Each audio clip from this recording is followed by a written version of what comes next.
The wind howled over the icy mountain road. Snow fell like tiny white needles from the dark sky. Tom Walker, a 34-year-old weather researcher, drove his old Jeep slowly through the storm. His headlights cut through the snow, but not very far.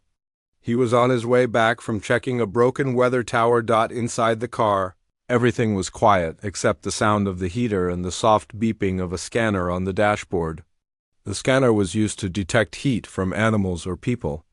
Lost in the snow. Suddenly, the scanner made a different sound. Beep. Deep. Deep. Tom looked at the screen. Strange, he whispered. There's something alive. Out there. The scanner showed a small heat signal, not too far from the road, but out in the forest. It wasn't a deer, it was too small. Maybe a child? Tom stopped the Jeep. He grabbed his flashlight and stepped outside. The cold wind hit his face like ice knives. He pulled his jacket tighter and walked slowly toward the signal. His boots crunched in the snow. The forest was dark and silent. Then he saw something unusual, footprints in the snow, but these were not human footprints. They were small, round, and glowing blue.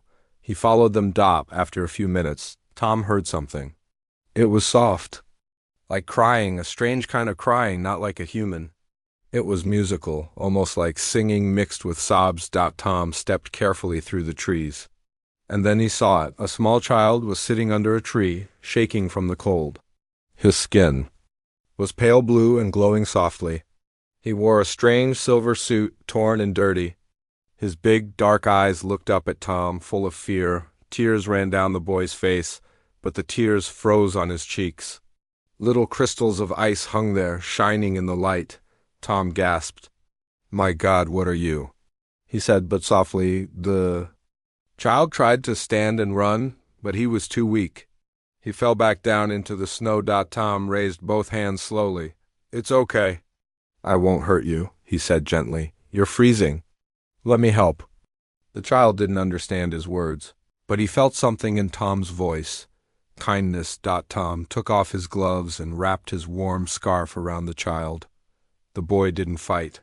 He closed his eyes. Tom carried him back to the Jeep, holding him close. Back at the cabin, Tom placed the child near the fireplace. The room was warm and safe.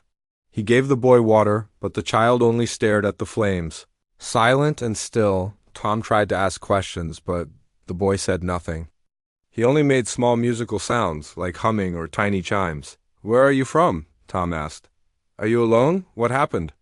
No answer. Then the boy picked up a pencil from the table. He walked slowly to a notebook and drew something. A strange glowing symbol, like a circle with lines crossing through it. Tom leaned in. "You drew this in the snow," he said. "What does it mean?" The boy looked at him, eyes full of sadness. Suddenly, the scanner on the wall beeped again. This time, it wasn't close. It was far, high in the sky. A new signal. Huge and not natural. Tom went outside to check.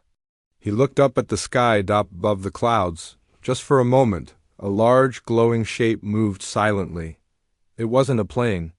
It wasn't a bird. It was something else. A light flashed. And then it was gone. Tom stood there, frozen, snow falling all around him. "What did I just see?" he whispered. He turned to go back inside and paused. On the snow-covered roof of his cabin was the same glowing symbol the child had drawn. It hadn't been there before. The child who couldn't speak the next morning. The storm had passed. Snow still covered the trees like a blanket, but the wind was quiet. Inside the warm cabin, Tom sat in front of the fire, staring at the sleeping child. The boy was wrapped in a blanket. His skin still glowed faintly, not from light, but from something else. His chest rose and fell slowly. He was alive. But not normal, not human. Tom made coffee and checked the news. No missing child reports, no plane crashes. Nothing strange. It was like the boy had appeared from nowhere. He turned to the child and said softly, "Who are you, little guy?" The boy opened his eyes. He looked around, confused. When he saw Tom, he didn't run, but he sat up slowly and watched him. Carefully, Tom smiled and reached out a hand. The boy didn't move. Then something strange happened. The child looked at the metal spoon on the table, and it bent without being touched. Tom blinked. No way. The boy tilted his head as if confused by Tom's surprise. Tom whispered to himself, "You're not just lost. You're something else." Tom took out a notebook and showed the boy a drawing of Earthland. "See, the moon?" The child looked at it but didn't respond. Then Tom drew a spaceship. Just a rough sketch. The boy's eyes widened. He took the pencil and quickly drew a shape, a star system with 3 suns and a planet with a ring. Tom stared at it. "Is that your home?" The boy didn't speak but slowly nodded. Tom thought hard. "You understand pictures but not my words." He grabbed his old tablet and opened a sound app. He played animal sounds, weather, music, trying to get a reaction. Nothing. Then he played a note on a small keyboard app. A simple tone. The boy's head lifted. Tom played a few more notes. High ones, low ones. Then a short melody. The child suddenly made a sound, a soft hum, in perfect pitch with the notes. Tom realized something. "You don't speak like us. You sing." Over the next hour, Tom and the child talked through sounds. Not words, but tones, humming, and rhythm. It was slow, but something was happening. The boy stood up and walked to the window. His hand touched the glass. Outside, the snow sparkled under the sun, but where the boy touched, the frost melted instantly. Tom saw it. He walked over and placed a thermometer near the window. The temperature around the child was changing, rising and falling. "Your body controls temperature?" Tom whispered. The boy didn't answer, but he looked sad again. He walked back to the notebook and drew the glowing symbol again, the same one from the night before. This time, he added something new, a tall shape like a tower. And beside it, a small figure with long arms. A woman? Tom stared. "That's your mother, isn't it?" The boy looked down, tears in his eyes, but this time the tears didn't freeze. They glowed and floated for a moment before vanishing into the air. Later that evening, Tom called his old friend Lena, a language expert and part-time UFO researcher. He showed her a photo of the symbol. The boy kept drawing. Lena went silent. Then she said, "Tom, that symbol matches a pattern found in crop circles from last year in Argentina, and on a strange metal plate found in Siberia 10 years ago." Tom's heart skipped a beat. "So it's real?" Lena replied, "I think you're sitting with something. Not from Earth, but not dangerous. The symbol means lost or maybe separated." Tom looked at the child, now sleeping near the fire again. He whispered, "Separated from his mother." That night, as Tom stared into the fire, he heard something. A soft tone, like a whisper, coming from outside. He stepped out onto the snow. The sky above was clear now, full of stars. Then he saw it, far in the sky. A red flash, then a line of blue light moving across the heavens, like someone searching, and in that moment, Tom understood. The child wasn't just lost. He was being hunted. The signal in the snow. The sun had just risen over the snowy forest. A soft orange light touched the icy trees. The world looked calm, but something unseen was moving beneath the surface. Inside the cabin, Tom was half asleep in his chair. The boy, the strange glowing child, sat quietly near the fireplace, drawing in the notebook again. Every page was filled with star maps, strange shapes, and glowing patterns. Then the boy paused. His glowing eyes narrowed. He stood up and slowly walked to the wall. He placed his hand gently on the wooden panel. Nothing happened at first. Then the lights in the cabin flickered. A soft hum began, not from the walls or the machines, but from the child himself. Tom woke up, rubbing his eyes. "What's wrong?" he asked. The boy pointed to the scanner. Tom walked over. The screen blinked, a new signal, strong, repeating beep, beep, beep, dash, beep. It wasn't random. It was a pattern, a pulse, like a code. Tom leaned closer. "This is coming from the mountains?" He zoomed in. The source was not far, maybe 10 miles north, deep in the frozen forest. "This place is off the grid," he whispered. "No towers, no tech. Who's sending this?" The boy tapped the scanner softly. His body glowed brighter. Suddenly, a line of musical tones played from the scanner, mimicking the boy's voice. It was as if the scanner had changed, now speaking his language. Tom stared in disbelief. You rewired the scanner ... just by touching it? Tom knew they had to move ... by afternoon. He packed supplies and wrapped the boy in extra layers. The jeep bounced over rough, snowy paths as they drove north. Toward the source of the signal, the forest grew darker and thicker. Snowflakes danced in the air. As they went deeper, even birds stopped singing. The silence felt wrong. Finally, they reached a place where the trees opened up. A metal structure stood in the middle of the clearing, old, covered in ice and half buried in snow. It didn't look human, no wires, no lights. Just smooth black stone shaped like a large archway. The boy gasped. He ran toward it, hands glowing.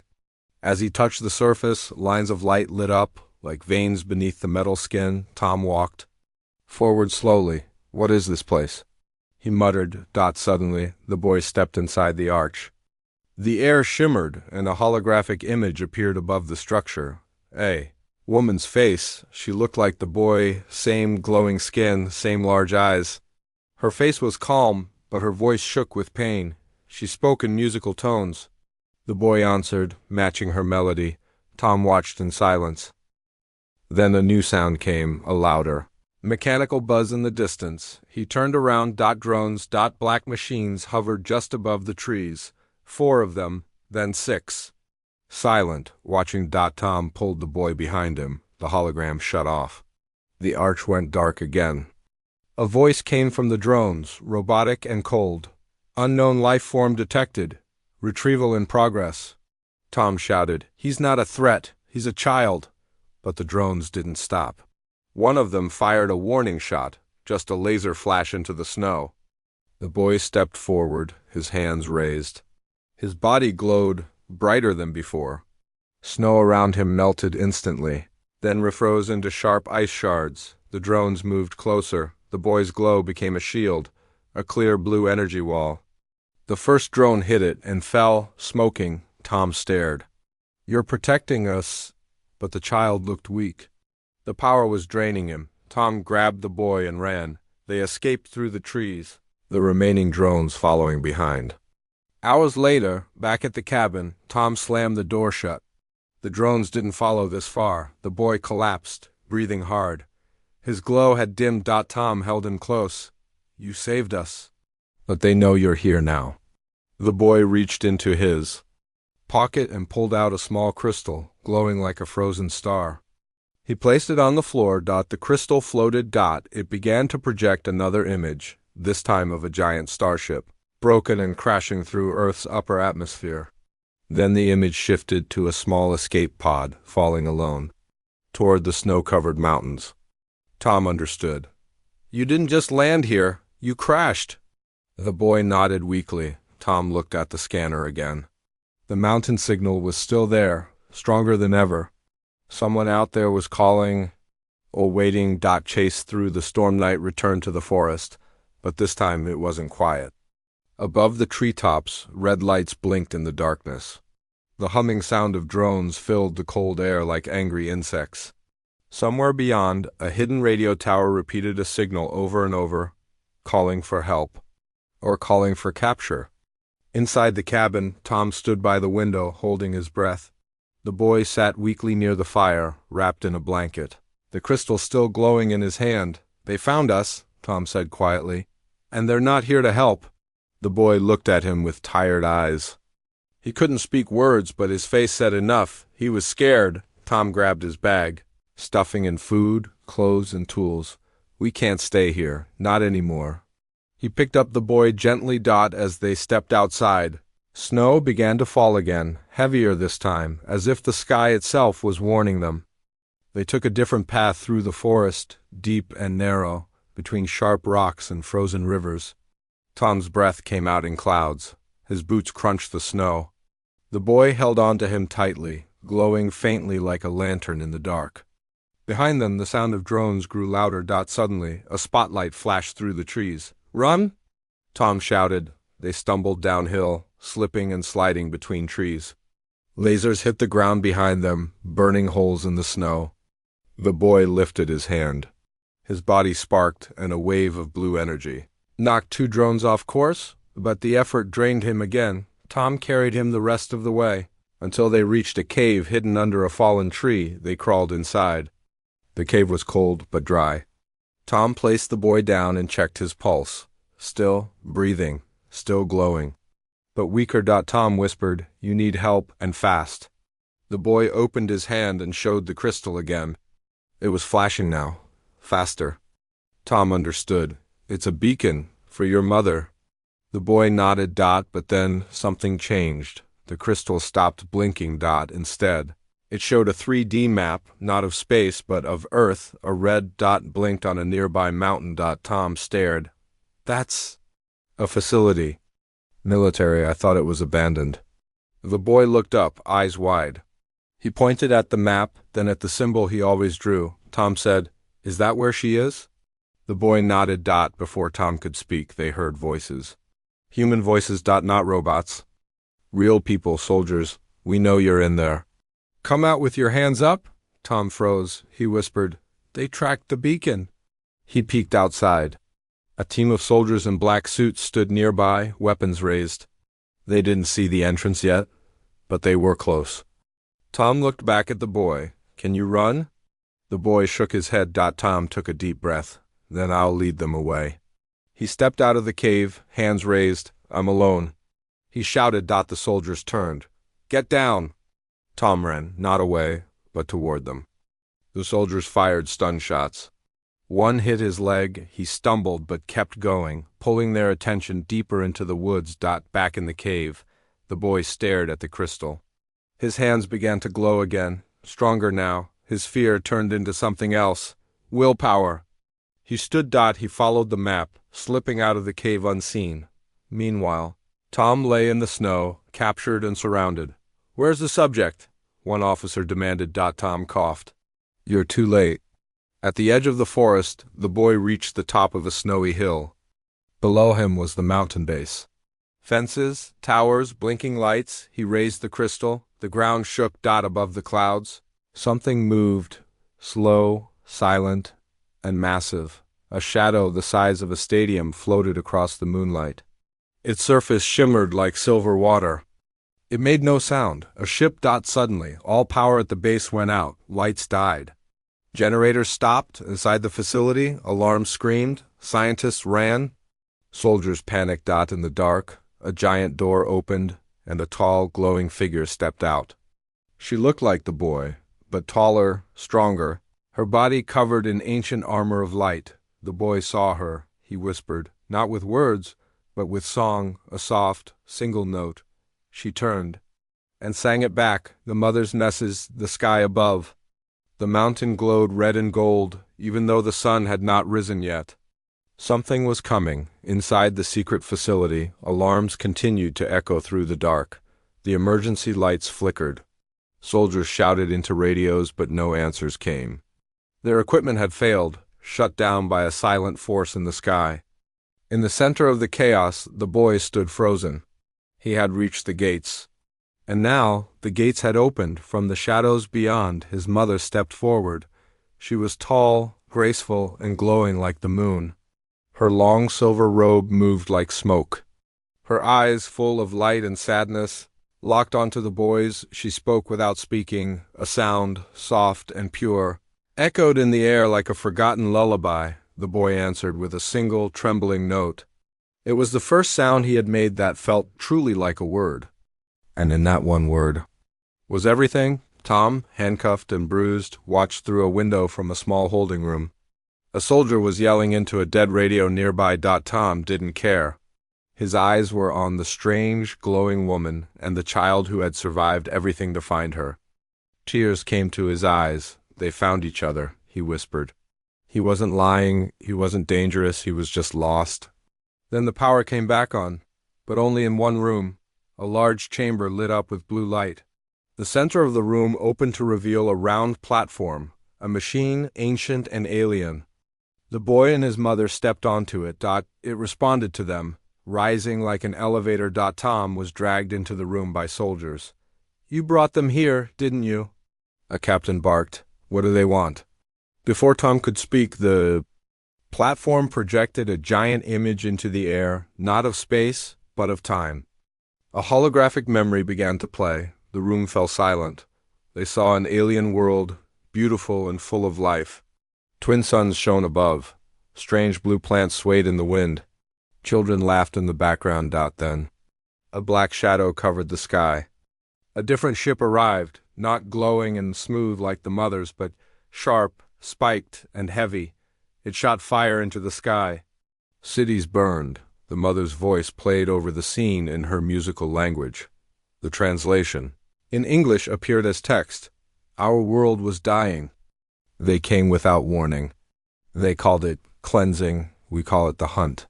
Next, the hologram showed the escape. The mother placing her son inside a crystal pod, tears in her eyes. I sent him away to protect him. The enemy followed.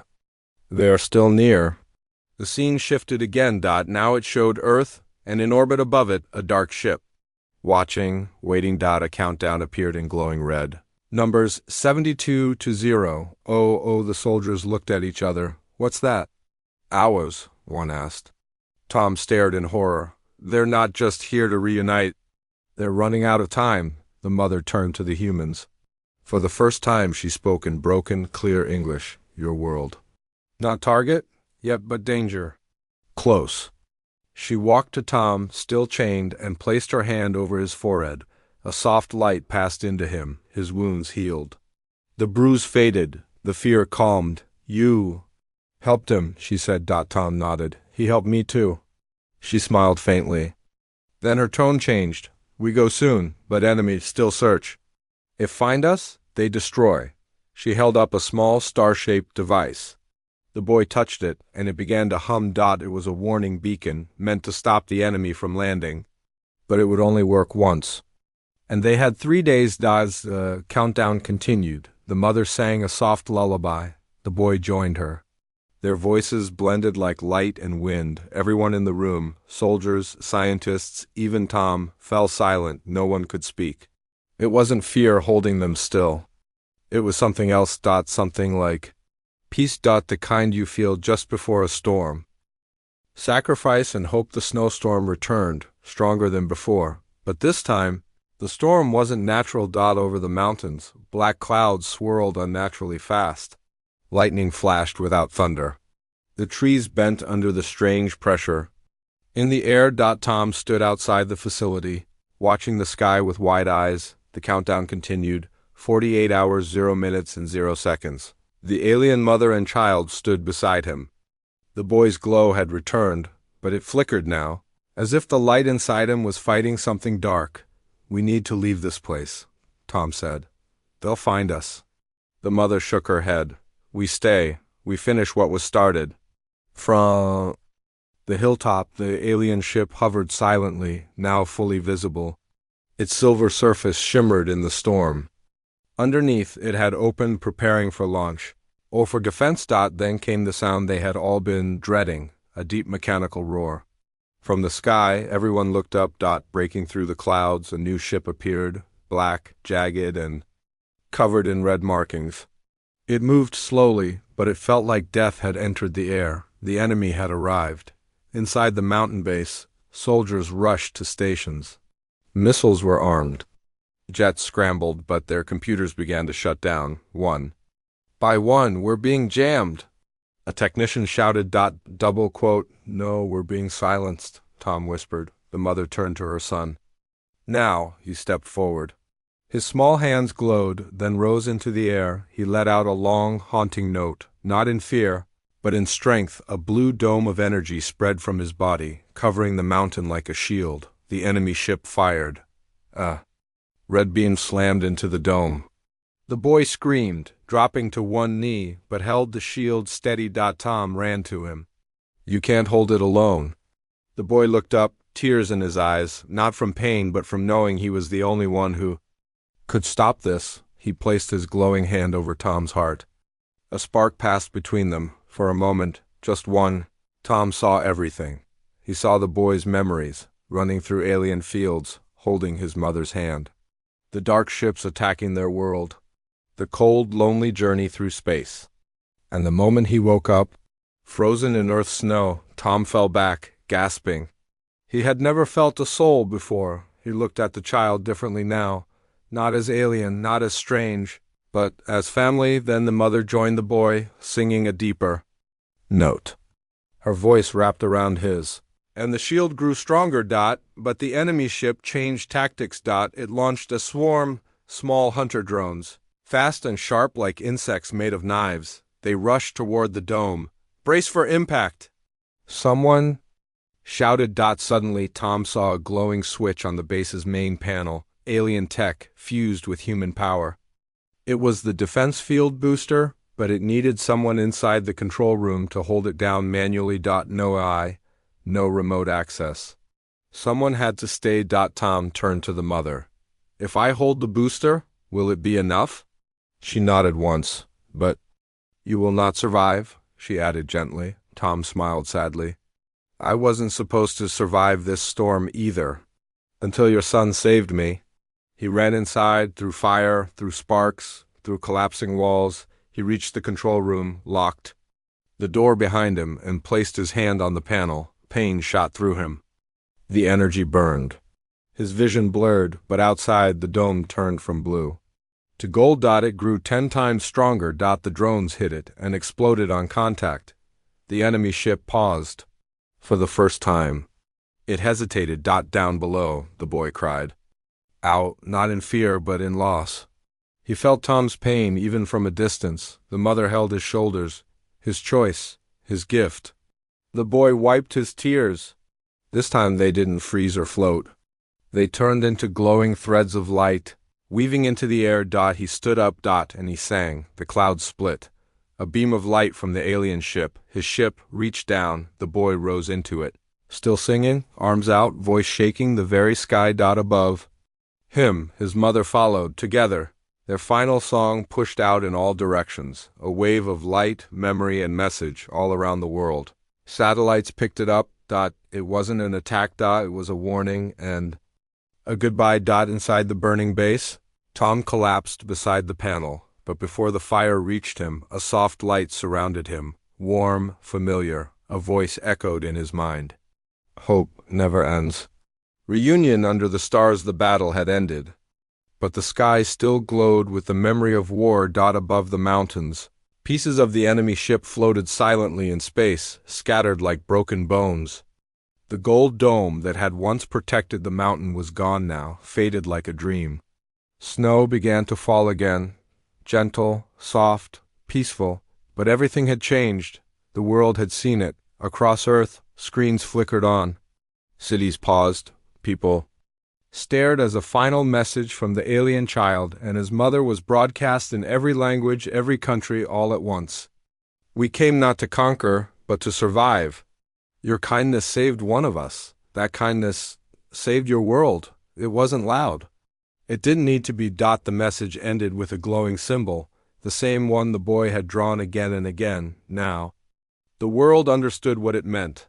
Hope, family, home. In the forest near the ruined mountain base, Tom opened his eyes. He expected pain. He expected fire, but instead he saw snow and stars. He was lying in a field, covered by a strange glowing blanket of alien cloth, warm, safe. His hand still burned faintly from the control panel, but he was alive, and standing above him was the boy, not weak anymore. Not afraid. Stronger. Brighter. Hold. Tom sat up slowly. You came back? The boy didn't speak with his mouth. Instead, his soft voice echoed inside Tom's mind. Peaceful, gentle, thankful. You stayed for me. I returned for you. The boy held out a hand. Tom took it. The warmth that flowed between them wasn't just energy. It was memory, trust, love. From above, the alien ship descended, no longer silent and hidden, but now welcoming and open. Its silver light fell across the forest like dawn. The mother stepped down from the beam, her eyes full of pride and something deeper. Peace. She walked to Tom and placed a small object in his hand, a smooth white stone, glowing softly. Gift. She said, memory of stars, you are now part of them. Tom looked down at it, confused. Then suddenly he saw visions, not just memories from the boy, but from their entire race. He saw galaxies spinning, children laughing in alien gardens, songs older than time, and then he saw Earth, not from space, but from the future, a better future. The boy walked to a small hill and looked up at the stars. He raised his hand, and the beam of light returned. His mother joined him, but before leaving, the boy looked back one last time. At Tom, he pressed 2 fingers to his chest, just over his heart. Then slowly raised them toward the sky, a farewell and a promise. They rose together, glowing shapes against the dark sky. Tom watched them disappear into the stars, the snowflakes falling around him like stardust.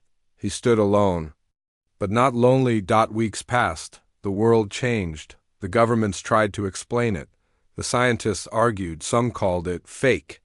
Others called it a miracle, but everyone remembered one thing: the symbol, drawn by a glowing child who couldn't speak, but who had spoken to the entire planet. And in a small cabin deep in the mountains, Tom Walker placed the glowing stone on his desk beside the notebook. Full of sketches and stars, he opened a fresh page and he wrote 5 words. He came. We listened, we changed. Final scene, the camera slowly zooms out from the cabin to the forest, to the earth, and then into the stars. Among the stars, 2 glowing figures travel side by side, a mother and her son. No longer lost, no longer hunted. Home.